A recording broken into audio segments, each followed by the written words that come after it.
آج ہم بات کر رہے ہیں مادے کی ہم مختلف حالتوں کی۔ عام طور پر اسکول میں تو ہم بس ٹھوس، مائع، گیس بس یہی پڑھتے ہیں، ہے نا؟ جی بالکل. اور یہ حالتیں جو ہیں وہ توانائی اور ایٹموں کی ترتیب، جسے انٹروپی کہتے ہیں، یعنی کتنی بے ترتیبی ہے، اس پر منحصر ہوتی ہیں۔ ہاں، جیسے برف، پانی، بھاپ، درجہ حرارت بدلنے سے سب بدل جاتا ہے. بالکل۔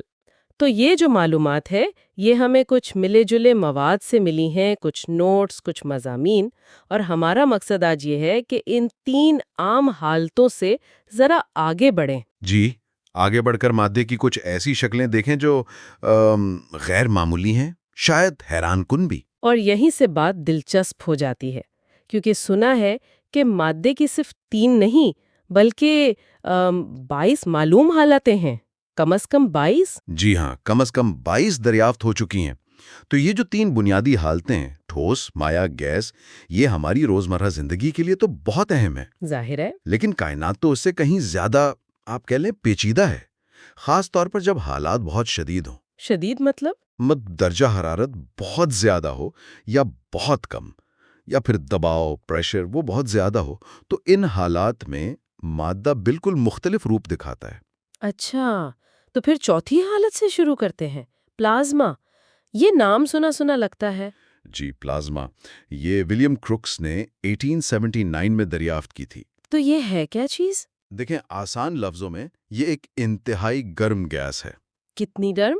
اتنی گرم کہ ایٹم بیچارے اپنے الیکٹرانز ہی کھو بیٹھتے ہیں، وہ الگ ہو جاتے ہیں. اوہ! تو یہ بن جاتا ہے مثبت آئنز اور آزاد الیکٹرانز کا ایک، آپ سمجھ لیں، ایک چارج شدہ شوربا سا، بہت پرجوش، بہت توانائی والا. اچھا، یعنی یہ کوئی بہت نایاب چیز نہیں ہے پھر؟ بالکل بھی نہیں.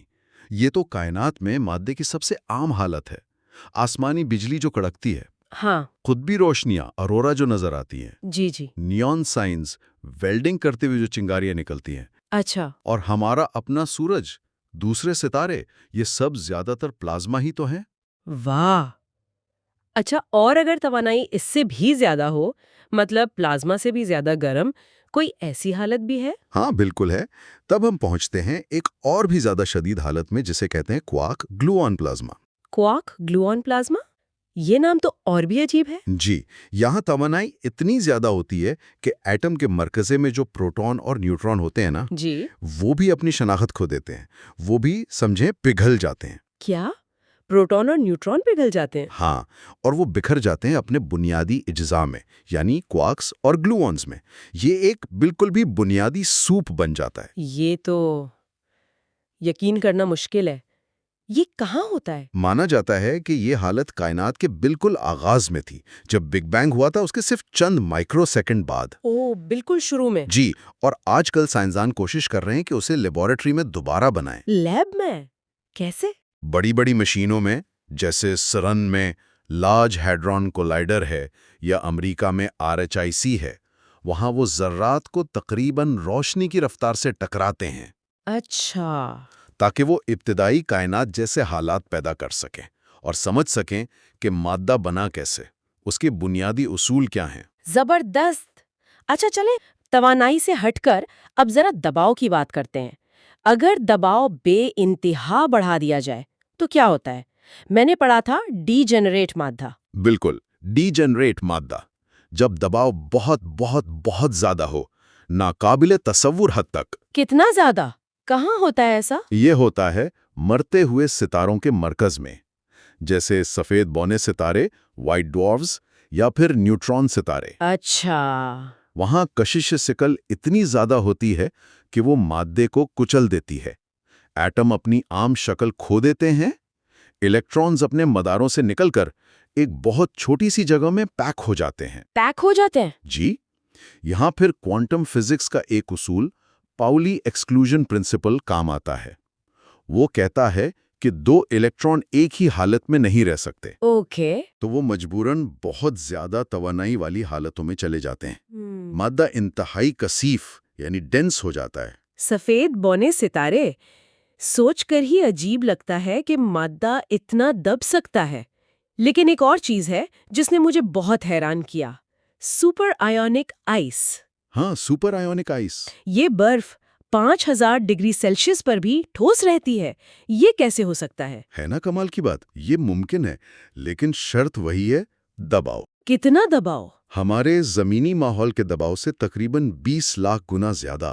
20 لاکھ گنا؟ جی، اتنے شدید دباؤ میں پانی کے مالیکیول یعنی H2O جی، وہ ٹوٹ جاتے ہیں۔ ٹوٹ جاتے ہیں؟ ہاں، ہائیڈروجن آئن یعنی پروٹون وہ ایک مائع کی طرح آزاد گھومتے پھرتے ہیں، اچھا، جبکہ آکسیجن ایٹمز جو ہیں وہ اپنی جگہ پر ایک ٹھوس جالی کی طرح جمے رہتے ہیں۔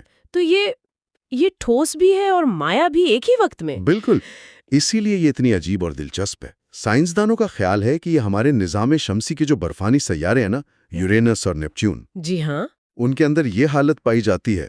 وہاں اندر گرمی تو بہت ہے، لیکن دباؤ اتنا زیادہ ہے کہ یہ برف پگھلتی نہیں۔ واقعی عجیب۔ اچھا، اور آخر میں ایک نسبتاً نئی چیز کا ذکر تھا، شاید 2017 میں دریافت ہوئی، کوانٹم سپن لیکوئڈ۔ جی، کوانٹم سپن لیکوئڈ۔ اب اس کے نام میں لیکوئڈ ہے، لیکن سنا ہے اس کا مائع حالت سے کوئی لینا دینا نہیں۔ ہاں، یہ نام تھوڑا سا کنفیوز کر سکتا ہے۔ اس کا تعلق مادے کی مغناطیسی خصوصیات سے ہے، خاص طور پر الیکٹرانز کے سپن سے۔ الیکٹران کا سپن؟ جی، الیکٹران کی ایک کوانٹم خاصیت ہوتی ہے، سپن۔ عام مغناطیسی چیزوں میں جب آپ درجہ حرارت بہت کم کرتے ہیں، بالکل صفر کے قریب، تو یہ الیکٹران سپن ایک ترتیب میں آ جاتے ہیں، جم جاتے ہیں۔ ٹھیک ہے۔ لیکن کوانٹم سپن لیکوئڈ میں ایسا نہیں ہوتا۔ انتہائی کم درجہ حرارت پر بھی الیکٹران سپن جمتے نہیں، بلکہ ایک مستقل، بے ترتیب، متحرک حالت میں رہتے ہیں، جیسے کوئی مائع بہہ رہا ہو۔ اچھا، تو یہ جمتے کیوں نہیں؟ یہ ان کی کوانٹم خصوصیات کی وجہ سے ہے۔ یہ ایک بہت ہی پیچیدہ مظہر ہے۔ اس کا خیال ویسے کافی پرانا ہے، 1970 کی دہائی میں فلپ وارن اینڈرسن نے پیش کیا تھا۔ اور اس کی کیا اہمیت ہے؟ مطلب یہ جاننا کیوں ضروری ہے؟ اس کی بہت زیادہ ممکنہ اہمیت ہے۔ اس کی منفرد کوانٹم خصوصیات کی وجہ سے یہ مستقبل کی ٹیکنالوجی میں کام آ سکتی ہے۔ مثلاً شاید اس سے ایسے سپر کنڈکٹر بنائے جا سکیں جو زیادہ درجہ حرارت پر کام کریں، یعنی بغیر کسی مزاحمت کے بجلی گزار سکیں۔ اوہ واو! اور شاید سب سے اہم، یہ کوانٹم کمپیوٹرز، خاص طور پر ٹوپولوجیکل کوانٹم کمپیوٹرز کی بنیاد بن سکتی ہے، جو آج کے کمپیوٹر سے کہیں زیادہ طاقتور ہوں گے۔ تو یہ تھی مادے کی چند انتہائی غیر معمولی اور سچ پوچھیں تو کافی عجیب حالتیں: plasma, quark gluon plasma, degenerate مادہ، سپر آیونک آئس اور یہ کوانٹم سپن لیکوئڈ۔ یہ تو ہمارے روزمرہ کے تجربات سے بالکل ہی مختلف دنیا ہے۔ بالکل، اور یہ دریافتیں صرف ہماری کائنات کے بارے میں سمجھ کو ہی نہیں بڑھاتی، بلکہ یہ مادے کے نئے استعمال کے دروازے بھی کھولتی ہیں۔ کون جانے مستقبل میں ان سے کیسی ٹیکنالوجیز وجود میں آئیں۔ یہ سب جان کر واقعی لگتا ہے کہ ہم کتنا کم جانتے ہیں، ابھی کتنا کچھ ہے دریافت کرنے کو۔ یقیناً، اور یہ سوچنے پر بھی مجبور کرتا ہے کہ کیا کچھ اور بھی ہے جو ابھی ہم نے دیکھا ہی نہیں۔ جیسے ایک آخری سوال ذہن میں آتا ہے، جی، روشنی کا کیا؟ فوٹونز، ان کی حالت کیا ہے؟ ان کا ماس تو نہیں ہوتا، کمیت نہیں ہوتی، لیکن ان میں توانائی ہوتی ہے، مومنٹم ہوتا ہے، وہ جگہ بھی گھیرتے ہیں۔ ہاں یہ تو ہے۔ تو کیا انہیں بھی مادے کی کسی حالت میں گونا جا سکتا ہے، یا یہ بالکل ہی کچھ اور ہیں؟ اس پہ سوچنے سے کئی نئے سوالات پیدا ہوتے ہیں نا۔